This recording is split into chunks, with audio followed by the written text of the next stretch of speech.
ಈ ತೆಂಗಲ್ಲಿ ರೈತರನ್ನ ಯಾವ ರೀತಿ ಮೋಸ ಮಾಡ್ತಾರೆ ಅಂದರೆ ನಾಟಿ ವೆರೈಟಿಗಳನ್ನು ಕೊಟ್ಬಿಟ್ಟು ಅದರಲ್ಲೂ ಕೂಡ 3 ವರ್ಷಕ್ಕೆ ಕಾಯಿ ಬರುತ್ತೆ ಅಥವಾ 4 ವರ್ಷಕ್ಕೆ ಕಾಯಿ ಬರುತ್ತೆ ಅಂತ ಹೇಳ್ಬಿಟ್ಟು ಗಿಡಗಳನ್ನು ಸೇಲ್ ಮಾಡ್ತಾರೆ.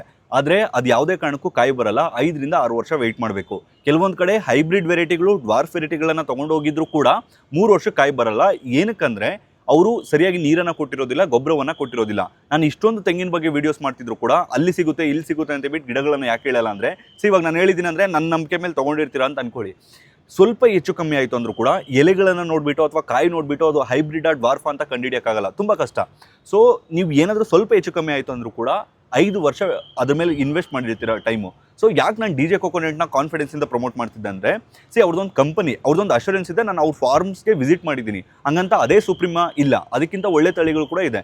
ಕಾಲಚಕ್ರ ಅಂತ ಇದೆ, ರಾಮ್ ಗಂಗಾ ಅಂತ ಇದೆ, ರಾಮ್ ಬೋಂಡಾ ಅಂತ ಇದೆ, ಈ ಕಡೆ ಗಂಗಾ ಬೋಂಡಮ್ ಅಂತ ಇದೆ ಆಂಧ್ರ ಕಡೆ. ತಮಿಳ್ನಾಡವರು ಒಂದು ಹೊಸ ಇದನ್ನು ಡೆವಲಪ್ ಮಾಡಿದ್ದಾರೆ. 2 ವರ್ಷ ವೆಯ್ಟಿಂಗ್ ಪೀರಿಯಡ್ ಇದೆ. ಅಂದರೆ ನೀವು ಇವಾಗ ಬುಕ್ ಮಾಡಿಕೊಂಡ್ರೆ ನಿಮಗೆ 2 ವರ್ಷ ಆದ ನಂತರ ಸಸಿಗಳು ಸಿಗುತ್ತೆ. ನಿಮಗೆ ಫುಲ್ಲು ರಿಸರ್ಚ್ ಬೇಕಾ, ಇವಾಗ ನೀವು ತೆಂಗಿನ ಬಗ್ಗೆ ಇಲ್ಲ ನಾನು ಏನೋ ಒಂದು ಮಾಡ್ತೀನಿ ಅಂತ, CPCRI ಕಾಸರಗೋಡು ಅಂತ ಇದೆ. ಆಲ್ ಓವರ್ ಇಂಡಿಯಾಗೆ ಅದು ಹೆಡ್. ನಮ್ಮ ಕರ್ನಾಟಕದ ಕಾಸರಗೋಡು ಅಂದರೆ ಇವಾಗ ಕೇರಳ ಅವ್ರ ಹತ್ರ ಇದೆಯಲ್ವಾ, ಆ ಕಾಸರಗೋಡಲ್ಲಿ CPCRI ಅಂತ ಇದೆ. ಅಲ್ಲಿಗೆ ಹೋದರೆ ನಿಮಗೆ A to Z ಫಾರ್ಮ್ ಇದೆ. ಸೊ ನಿಮ್ಗೆ ಪ್ರತಿಯೊಂದು ತಳಿಗಳ ಬಗ್ಗೆ ಕೂಡ ಮಾಹಿತಿ ಸಿಗುತ್ತೆ. ಇಲ್ಲ ಅಂದರೆ ನಾರ್ಮಲಾಗಿ ಹೈಬ್ರಿಡು. ಮತ್ತೆ ಇನ್ನೊಂದ್ಸಲ ಡಿಫ್ರೆನ್ಸ್ ಹೇಳ್ಬಿಡ್ತೀನಿ ನೋಡಿ. ನಾಟಿ ವೆರೈಟಿ 5ರಿಂದ 6 ವರ್ಷಕ್ಕೆ ಕಾಯಿ ಬರುತ್ತೆ. ಆದರೆ ನಿಮ್ಗೆ ಇದೊಂದು 80ರಿಂದ 100 ವರ್ಷವರೆಗೂ ಕೂಡ ಇರುತ್ತೆ. ಇದಕ್ಕೂ ಕೂಡ ನೀರು ಗೊಬ್ಬರ ಎಲ್ಲ ಕರೆಕ್ಟಾಗಿ ಕೊಡಬೇಕು. ಬಟ್ ಕೊಟ್ಟಿಲ್ಲ ಅಂದರೂ ಕೂಡ ಕೆಲವೊಂದು ಟೈಮ್ ತಡ್ಕೊಳ್ಳುತ್ತೆ. ಎರಡನೇದು ಬಂದುಬಿಟ್ಟು ಡ್ವಾರ್ಫ್ ಅಂದರೆ ಓನ್ಲಿ ಎಳ್ಳರಿಗೆ ಮಾತ್ರ ಆಗುತ್ತೆ. ಇದು 1.5ರಿಂದ 3 ವರ್ಷಕ್ಕೆ ಕಾಯಿ ಸ್ಟಾರ್ಟ್ ಆಗುತ್ತೆ. ಒಂದು 40ರಿಂದ 50 ವರ್ಷದವರೆಗೂ ಕೂಡ ಕಾಯಿ ಕೊಡುತ್ತೆ. ಆದರೆ ಇದು ಕಾಯಿ ಸ್ವಲ್ಪ ಜಾಸ್ತಿ ಬರುತ್ತೆ. ನಾಟಿ ಒಂದು 100ರಿಂದ 150 ಬಂದರೆ ಈ ಡ್ವಾರ್ಫ್ ವೆರೈಟಿ 200ರಿಂದ 250 ಬರ್ಬೋದು. ಕೆಲವೊಂದು ಕಡೆ 300 ತೊಗೊಂಡಿರೋ ಎಕ್ಸಾಂಪಲ್ಸ್ ಕೂಡ ಇದೆ. Depends on the maintenance. ಈ ಕಡೆ ಇನ್ನೊಂದು ಕಡೆ ಹೈಬ್ರಿಡ್ ಅಂತ ಹೋದರೆ, ಹೈಬ್ರಿಡ್ ಇದು ಕಾಯಿಗೂ ಆಗುತ್ತೆ ಮತ್ತು ಎಳ್ನೀರಿಗೂ ಆಗುತ್ತೆ. ಇದು ಕೂಡ ಸೇಮ್ 2ರಿಂದ 3 ವರ್ಷಕ್ಕೆ ಕಾಯಿ ಬರುತ್ತೆ. ನಿಮ್ಗೊಂದು 40-50 ವರ್ಷದವರೆಗೂ ಕೂಡ ಮರ ಅನ್ನೋದು ಚೆನ್ನಾಗಿರುತ್ತೆ.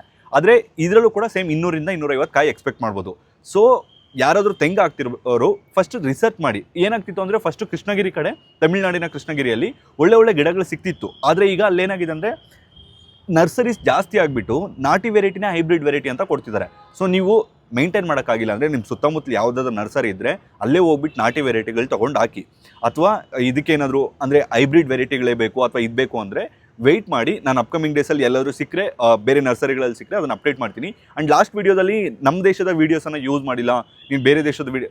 ನಮ್ಮ ದೇಶದಲ್ಲಿ ಡಾಕ್ಯುಮೆಂಟ್ರಿಯನ್ನು ತುಂಬ ಕಡಿಮೆ ಮಾಡ್ತಾರೆ. ಸೊ ನಮ್ಮ ದೇಶದ ಕ್ಲಿಪ್ಸನ್ನು ಏನಾದರೂ ಯೂಸ್ ಮಾಡಿದ್ರೆ ಕಾಪಿರೈಟ್ ಹಾಕುವಂಥ ಚಾನ್ಸ್ ಇರುತ್ತೆ.